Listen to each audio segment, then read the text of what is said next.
Hi, everybody. Happy Sunday and welcome to another Bastards post-game show. I am Nick.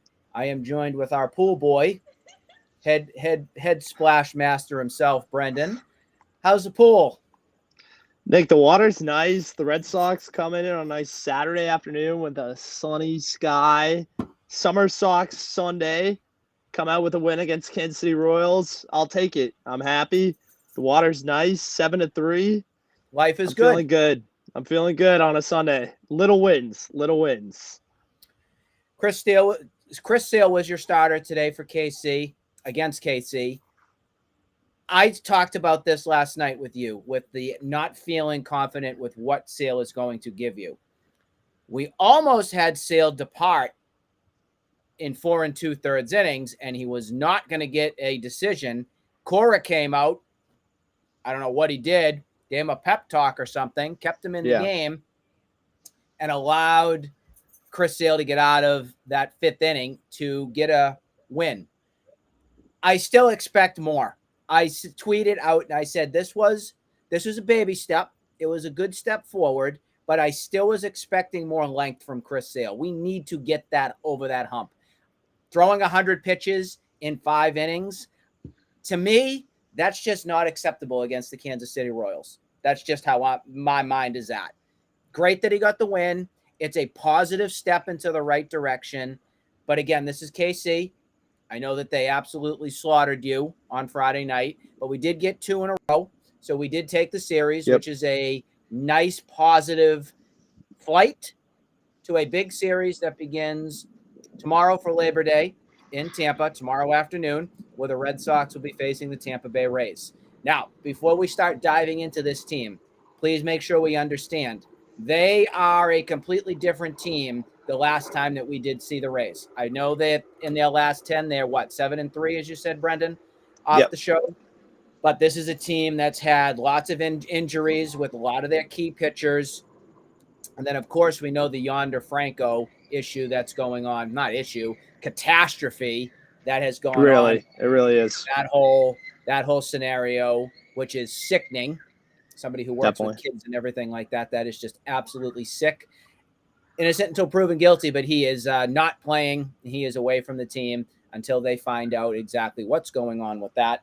But that's where we're at for tomorrow. Before we talk about the Rays, a couple other positives from today's game. You got a very nice game from Masa Yoshida with a 3-run shot. That looked good. Tristan Casas continued to hit. That was great to see. Adam Duvall bomb keeps going. And Rafi Devers had a nice opposite field, nice RBI right there. And Rob Refsnyder also cashed in with a nice hit as well. The bad, Kenley Jansen in the 9th inning was not looking so hot. It wasn't a save opportunity. That's just how he goes. If it's not a save opportunity, it's heading for disaster. And then Alex Verdugo looked like he had a pulled muscle, so he came out of this game early. I'm not over concerned on this, but he did come out on the injury front. That's what we saw for today. Yeah, Nick, well, I'll start with Chris Sale. He gave you 5 innings today. It definitely got hairy at the end. What I'm always looking with Chris Sale nowadays is the command on the slider and the location with it, because he's not that, as I said, Iron Man that he was in Chicago, where he could just pummel 4-seamers wherever he wanted and just throw 98, 99 on command and knock pitchers out right there. I mean, knock hitters out right there. Yeah, now the he's same more pitcher. Of a finesse guy.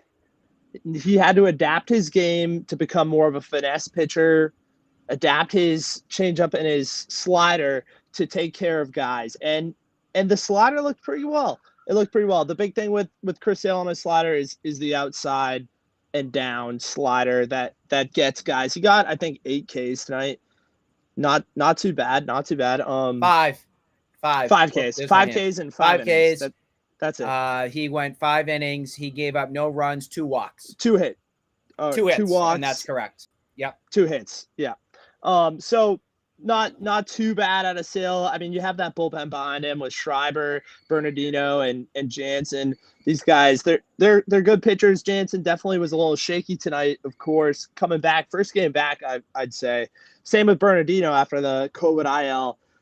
So a little shaky, but they come out with a win against Kansas City. This is an important win. You took 2 out of 3. You definitely wanted 3 out of 3 against Kansas City because you're going down the trot. And that's a good team down there that you have to play. You're going to play, I think, a 3-game series against them before Baltimore. This is another tough stretch for the Boston Red Sox. You're clinging on to the fact that the Texas Rangers are in a bit of a free fall right now. So if you can close the gap between Texas, there's a shot where you make it in. It's not up to you anymore, I'd say. I think after you got swept by Toronto on your home field after the deadline, I think it was out of your hands at that point. Yeah, so now we move ahead to the Rays. And like I said, it's a lot different for a team. Any expectation heading into tomorrow? So we know Brian Bayo is on the hill. He will be up against Aaron Cavalli, and he was one of their pickups at the deadline. This month, he's 2-1 with a 3.55 ERA. At least for August, he was. This will be his first start for September. But he's been very consistent across the board, both with the Indians and now with the Rays. This guy looks like this guy looks like he gives the Rays consistency in their rotation. And we know the Rays are known as the opener team. So they have a guy that will be at least going 5 or 6 innings tomorrow. Do you think the Red Sox have a chance tomorrow? I'm hoping for at least one. I mean, if you got your guy Bayo out there, anything can happen with this offense. I mean, you have your best starter out there. I'll take tomorrow. I'll take tomorrow as a win. I don't know about 3 games. I don't know about 2 games. I'll try to take 1. I mean, Cavalli, he was a pick at the deadline. The Rays were going all in. You know, they went for Cleveland Guardians starting pitcher. You had 2 opportunities with Lucas Giolito, who I wanted at the deadline, who I wanted off waivers. You didn't get him on both. There's been arms there that you could have gotten that you didn't get. So we'll see about the future and the depth of this staff.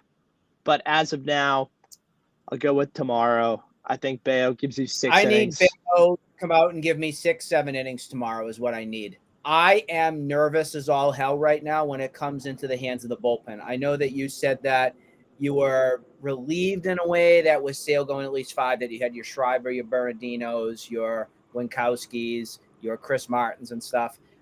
I need almost to feel like they need a week rest, truthfully, to at least get me over that hump and feel confident again. I don't have any confidence right now in that bullpen outside of Chris Martin giving you something right now because it has nothing to do with them. It has to do with the situation. These arms are taxed. These arms are hurting. And I do not want to see these arms continue to go out there and injure themselves for the future. That is my biggest thing here in September that I do not want to see.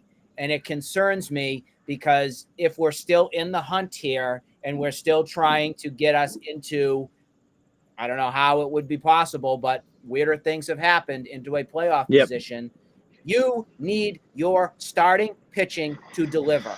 I wanted Chris Sale to actually go over 100 pitches today, truthfully, Brendan. I wanted him to go back for the 6th. I really did. I didn't care at that point. I know Adam Duvall hit a homer to make it 4-0. I would have put Sale back out because that is a guy that needs a kick in his butt to deliver 6, 7 innings consistently across the board. It's 5-6 inning nonsense. He's getting paid as an ace. Get your butt out there and go deliver and go pitch. I still think 100 pitches today in 5 innings is unacceptable. I'm sorry. I'm sorry to be harsh. I'm sorry to be critical on it. He did get the win, but we need length from this rotation. They have got to go out there and they have got to figure it out physically, mentally, whatever it is, and get over that hump. And Bayo better damn well give you 6 or 7 tomorrow. 6 at the bare minimum.